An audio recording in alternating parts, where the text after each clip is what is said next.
Hello বন্ধুরা, আগের দিন আমি ভগ্নাংশ শুরু করেছিলাম। আজকে আমি ভগ্নাংশের যে বিভিন্ন ভাগ, যেমন আগের দিন যে দুটি ভাগের আমি কথা বলেছিলাম, প্রকৃত এবং অপ্রকৃত। এদের মধ্যে অপ্রকৃত ভগ্নাংশকে মিশ্র ভগ্নাংশতে রূপান্তর করা যায় এবং মিশ্র ভগ্নাংশকেও অপ্রকৃত ভগ্নাংশতে রূপান্তর করা যায়। সেই জিনিসটাই এখানে আমি আজকে ডিটেলসে দেখাবো যে কিভাবে সেটাকে রূপান্তর করা যায়। চলুন শুরু করা যাক।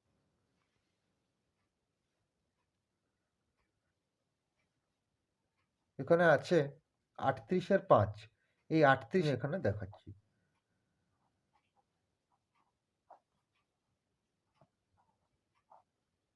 ৫ ৭ ৩৫, ৩। এখানে যে ভাগফল এবং এখানে যে ভাগশেষ, এই ভাগশেষ ৩ উপরে চলে আসবে এবং যেটা দিয়ে আমি ভাগ করছি ৫, সেই ৫ নিচে চলে আসবে। অতএব ৩৮-এর ৫ একটা অপ্রকৃত ভগ্নাংশ। সেই অপ্রকৃত ভগ্নাংশকে যদি মিশ্র ভগ্নাংশতে রূপান্তর করা হয় তাহলে ৭×৩-৫ হবে। চলে এলাম পরবর্তী অঙ্কতে। ৩-এর ২, ২ ১-কে ২, এই ১ ভাগশেষ রইল, এই ১ ভাগশেষ উপরে চলে এলো, আর যেটা দিয়ে ভাগ করছি সেটা নিচে চলে এলাম। পরবর্তী অঙ্ক ২×৪=৭। এটি একটি মিশ্র ভগ্নাংশ।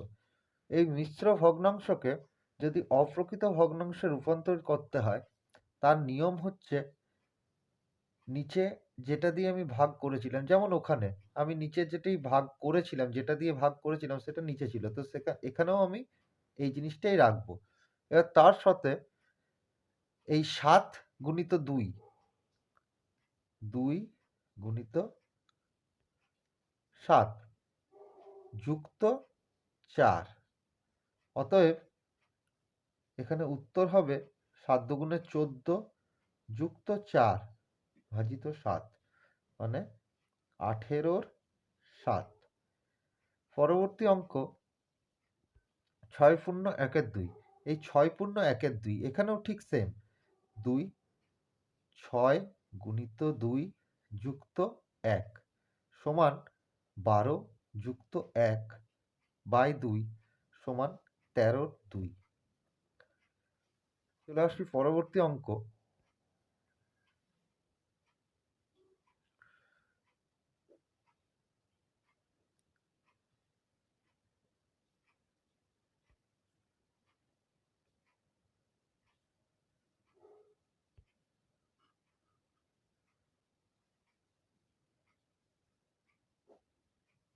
৪০ যুক্ত ২ নিচে ৫, অতএব ৪২/৫। পরবর্তী অঙ্কগুলি হচ্ছে লঘিষ্ঠ আকারে প্রকাশ। মানে এখানে ভগ্নাংশকে কিভাবে ছোট করা হয় বা তার সম্পূর্ণ যে সরলতম রূপ সেতে, মানে তার মধ্যে রূপান্তরিত করা হয়, সেটাই এখানে দেখানো হবে। বা এটাকে আমরা সোজা ভাষায় বা গোদা বাংলা ভাষায় কাটাকুটিও বলে থাকি। তো এই কাটাকুটিকে কিভাবে করা হয় সেই জিনিসটা এখানে দেখানো হবে। তো ফার্স্টের অঙ্ক হচ্ছে ৭২-৯ এই ৭২-৯ আমি কাটাকুটি কিভাবে করব। প্রথমেই দেখুন এখানে আছে ৭২ আর এখানে আছে ৯৯। তো অতএব যদি আমি কাটাকুটি করি তো আমাকে খুব ছোট দিয়েও আমি কাটতে পারি, আবার ৯ দিয়েও আমি ডাইরেক্ট কাটতে পারি। খুব ছোট বলতে এখানে ৩ দিয়েও আমি কাটাকুটি করতে পারি, আবার ৯ দিয়েও আমি কাটাকুটি করতে পারি। তো আমি দুটো দিয়েই আমি দেখাচ্ছি। তো ফার্স্ট এখানে আমার ২ দিয়ে যদি আমি কাটি, ৩ দিয়ে যদি আমি কাটি, ৩ দুগুণে ৬, ৭ থেকে ৬ গেলে ১, আর ২ এ ১২, তাহলে ৩ ৪ এ ১২। ঠিক সেরকমই এখানে ৩ ৩কে ৯, ৩ ৩কে ৯। আবার আবার যদি এটাকে আমি ৩ দিয়ে কাটি, ৩ ৮ ২৪, আবার ৩ ১১ ৩৩। তো অতএব এখানে উত্তর আসবে ৮ এর ১১। ঠিক সেরকমই আবার আমি ৭২-৯ লিখে যদি আমি ডাইরেক্ট ৯ দিয়ে কাটাকুটি করি, যেমন ৯ ১১ ৯৯ আর ৯ ৮ ৭২, তাহলে ৮ এর ১১। ঠিক সেইভাবেই পরবর্তী অঙ্ক ৭৮-১০২।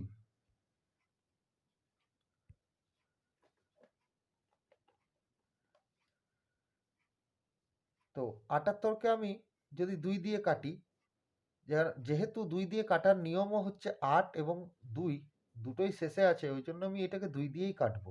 যেমন 2 দিয়ে যদি কাটাকুটি করি, 3 দুগুণে 6, 7 থেকে 6 গেলে 1, 1 আর 8 এ 18, তাহলে 2 9 18।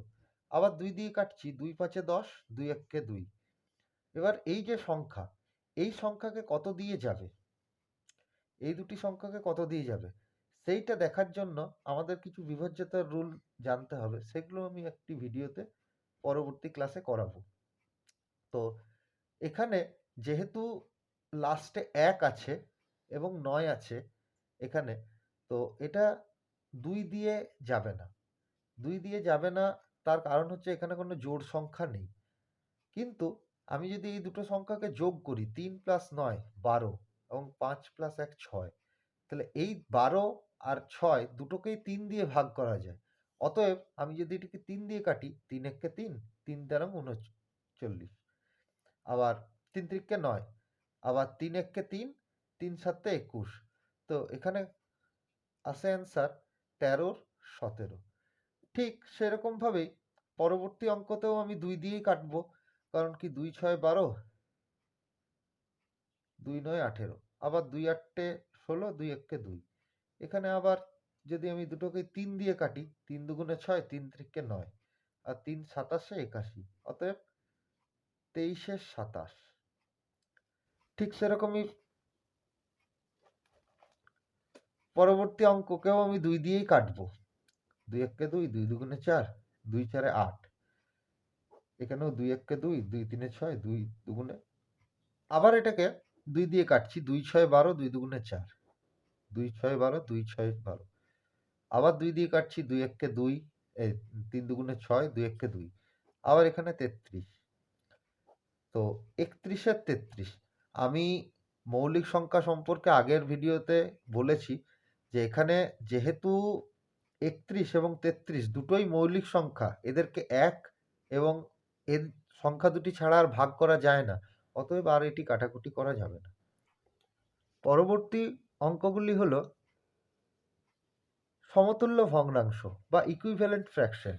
এখানে এই যে 3 এর 8 আছে, আমার কাটাকুটি শেখানোটার মূল উদ্দেশ্যই হলো পরবর্তী যে অঙ্কগুলি মানে সমতুল্য ভগ্নাংশের অঙ্কগুলি, এগুলি করতে আপনাদের সুবিধা হবে।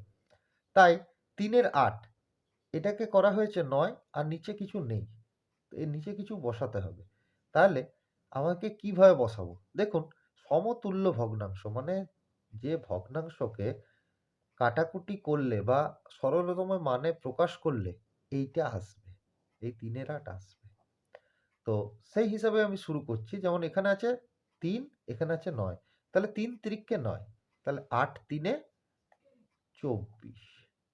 ঠিক সেরকমই এবার দেখুন এখানে আছে 32, তাহলে 4 8 32, তাহলে 3 4 12।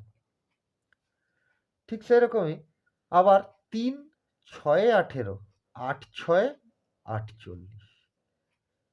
আবার এখানে দেখুন 8 8 64, তাহলে 3 8 24। ঠিক সেরকমই পরবর্তী অঙ্ক, কিন্তু পরবর্তী অঙ্কতে যে মানে আলাদা কথা আছে বা আলাদা ব্যাপার আছে, সেটা হলো এখানে কোনো সিম্পলেস্ট ফর্ম বা সরলতম মান দেয়নি। তো এটাকে আমাকে নিজের থেকেই কাটাকুটি করতে হবে বা ছোট করতে হবে। যেমন এখানে আছে 33, এখানে আছে 24। তো আমি ডাইরেক্ট যদি এটিকে 3 দিয়ে কাটি, তাহলে 3 8 24, 3 11 33। এরপর আমি এটাকে মানগুলোকে বার করতে পারবো, আমার খুব ইজিলি বেরিয়ে যাবে।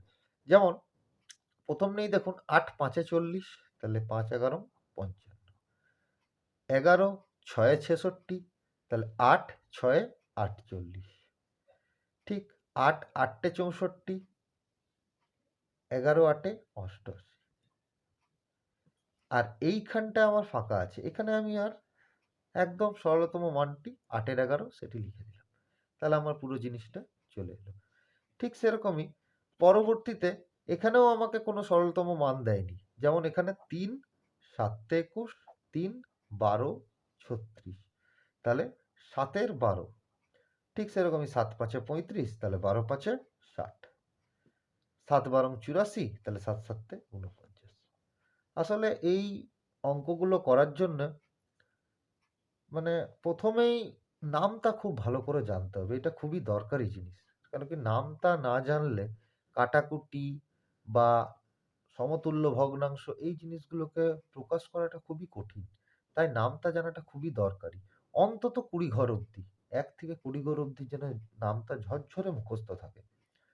এটা সব স্টুডেন্টের জন্যই খুব দরকারি। এরপর আসছে বড় থেকে ছোট। এই বড় থেকে ছোট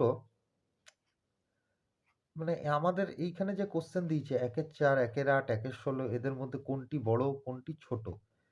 তো এখানে আমাকে কি করতে হবে বা কিভাবে করতে হবে? আগের দিন যে আমি ছোট থেকে বড় দেখিয়েছিলাম, সেখানে আপনারা দেখেছিলেন যে হরগুলো সমান ছিল। কিন্তু এখানে দেখুন হরগুলো সব আলাদা। ঠিক আছে? এবার দেখুন আমি যদি শুধু মানে চোখে দেখা যদি এটাকে বড় থেকে ছোট করি, তাহলে আমি কিভাবে করব? দেখুন মনে করুন একটা পাউরুটি।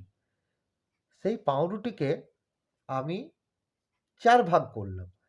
সেই ৪ ভাগের ১ ভাগ বড় হবে? না সেই পাউরুটিটাকেই আমি ৮ ভাগ করলাম, সেই ৮ ভাগের ১ ভাগ বড় হবে? আবার ধরুন ওই পাউরুটিকেই আমি ১২ ভাগ করলাম, সেই ১২ ভাগের ১ ভাগ বড় হবে।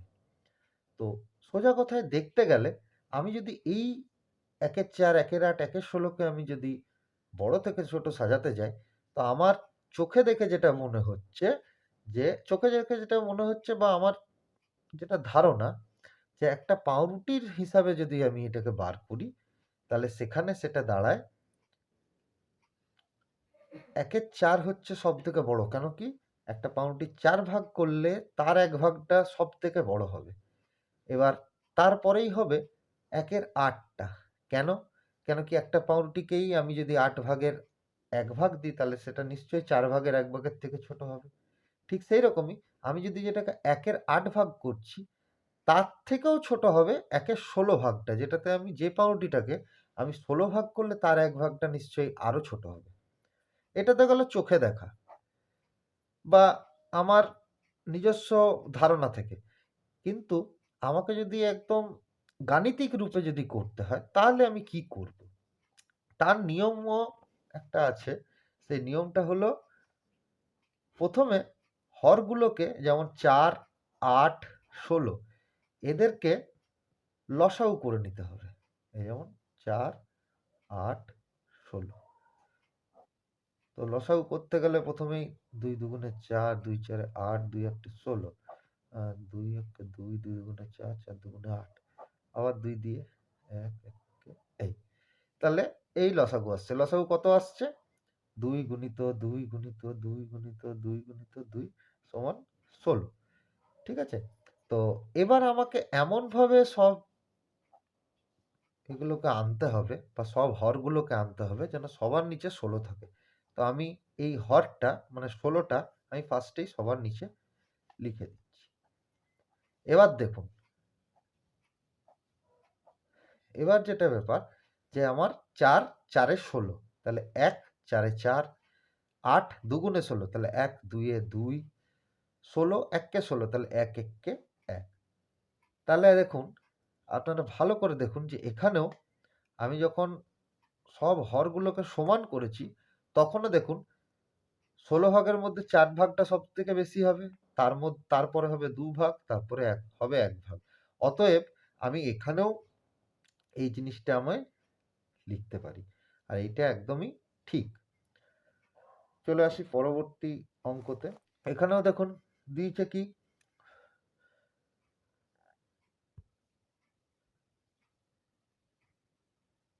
৩ এর ৫ ও ৪ এর ২৫। তো এখানেও ঠিক সেরকমই। আমি যেমন আগের অঙ্কটাতে কি করলাম যে ৫ ছিল ২৫ ছিল বা ৪ ছিল ৮ ছিল। সেখান থেকে আমি একটা আন্দাজ করে কেন কি উপরের লবগুলো সমান ছিল ১। কিন্তু এখানে দেখুন লবগুলো আলাদা আছে ৩ আর ৪। ঠিক আছে? তো অতএব এখানে আমাকে যদি করতে হয় তাহলে আমাকে সেই সেম প্রসেস ইউজ করতে হবে যে ফার্স্টে আগে লসাগু করে নিলাম ৫ একে ৫, ৫ এ ৫ এ ২৫, লসাগু হলো ২৫। এবার এখানে ২৫ লিখে দিলাম। তাহলে 5 5 25, 3 5 15, আবার 25 1 25, 4 1 4। তাহলে অতএব দুটোর নিচেই সমান হর চলে এসছে। তো আমরা লিখতে পারি 15 25, হ্যাঁ 4 25। ঠিক, তাহলে এটা কি দাঁড়াবে? 15 25 মানে 3 5, এটা 4 25। বোঝা গেল জিনিসটা? আর একটা অঙ্ক দেখিয়ে দিই। এখানেও 1 2, 1 3, 4 5 এদেরকে বড় থেকে ছোট সাজাও। তাহলে এখানেও ঠিক সেই রকম। দেখুন এখানে দুটো লব সমান আছে, 1 আর 1, কিন্তু 4টা আলাদা। তখনও আমাকে কিন্তু লসাগু করেই দেখতে হবে। যেমন 2 3 5, এটাকে তো আর কিছু দিয়ে যাচ্ছে না। তাহলে 2 গুণিত 3 গুণিত 5 সমান 5 6 30। এবার কি করতে হবে? ফার্স্ট জিনিসেই দেখুন এখানে কিন্তু একটু আলাদাভাবে ভাবতে হবে। যেমন 30, সবগুলোর নিচে আমি 30 লিখে দিলাম। ঠিক আছে? তো 2 15 30 মানে 15 দুগুণে 30, তখন 15 1 15। ঠিক সেরকমই 3 10 30, তাহলে 10 1 10, 5 6 30, তাহলে 4 6 24। এখানে আলাদা করে ভাবার যে ব্যাপারটা সেটা কি? এই যে এখানে 2 ছিল, এখানে আমি 30, 15 দুগুণে 30। অনেকে তো গুণ নাও জানতে পারে, এটা বড় সংখ্যাও তো হতে পারে। তখন কি করব? তখন নিয়ম হচ্ছে এই যে 2 গুণিত 3 গুণিত 5, এখানে যদি 2 বাদ চলে যায় তাহলে থেকে যায় কত? 3 5 15, তবেই গুণ করলে 30 হয়। অতএব 30কে 2 দিয়ে ভাগ করলে 15 হয়। সেই হিসাবেই এটাকে সাজানো হয়েছে। এবং নিয়ম হচ্ছে যে 30 যখনই আমার বেরোচ্ছে সবগুলোর নিচে 30 লিখে আমি 2 দিয়ে ডাইরেক্ট 30কে ভাগ করলাম 15। এবার দেখুন 3কে যদি ভাগ করি তাহলে 2 আর 5 10 পড়ে থাকবে। 5 যদি বাদ করি তাহলে 3 দুগুণে 6 পড়ে থাকবে। এই হিসাবেই সব অঙ্ক হয়ে থাকে। এর শেষ যে দুটি ভগ্নাংশের জিনিস আমি দেখাবো, মানে এখানে আমি ধরুন যা যা দেখালাম সেগুলো ক্লাস 4 5 তক। কেন কি ভগ্নাংশের গুণ ও ভগ্নাংশের ভাগ এই দুটি শেখানো হয়েছে ক্লাস 6-এ। তাই জন্য আমি ক্লাস 5 অবধি ভগ্নাংশের যা যা বিষয় থাকে বা যা যা করণীয় সেগুলো আমি সব দেখিয়ে দিলাম। তো এখানে যেটা আমরা এবার দেখাবো সেটা হচ্ছে ভগ্নাংশের যোগ ও ভগ্নাংশের বিয়োগ। এখানেও দেখুন যোগ করাটা খুব একটা কঠিন নয়। তো নিয়ম এখানেও সেই সেম, 5 15 25 এদের লসাগু। 5 5 একে 5, 5 3 15, 5 5 25। তাহলে 5 গুণিত 3 গুণিত 5 মানে 5 3 15, 15 5 75। তো এখানে কিন্তু আলাদাভাবে সবগুলোতে লিখতে নেই বা লেখার দরকার নেই। আমাদেরকে খুব ইজি ভাবে এটা করতে জানতে হবে। তাই 75 আমি লসাগু নিচে লিখে দিলাম হরের জায়গায়। এর পরের যে স্টেপগুলি সেগুলি খুব ধ্যান দিয়ে বা খুব মন দিয়ে শুনবেন। তার কারণ হচ্ছে এখানে বাচ্চারা ভগ্নাংশের যোগ ও বিয়োগ করতে মানে ক্লাস 10 অবধি ভুল করে। তো অতএব এই জায়গাটা শিখে নেওয়াটা সঠিকভাবে খুবই দরকারি জিনিস। কি ব্যাপার? সেটা হচ্ছে এই যেমন আগেরবার আমি দেখালাম যে লসাগুকে আমি যেটা দিয়ে ভাগ করব, যেমন কি দিয়ে ভাগ করব? 5 দিয়ে। তাহলে 5 দিয়ে যদি আমি ভাগ করি, 5 দিয়ে যদি আমি ভাগ করি তাহলে আমি এই 5 দিয়ে যদি ভাগ করি তাহলে পড়ে থাকে কত? 15।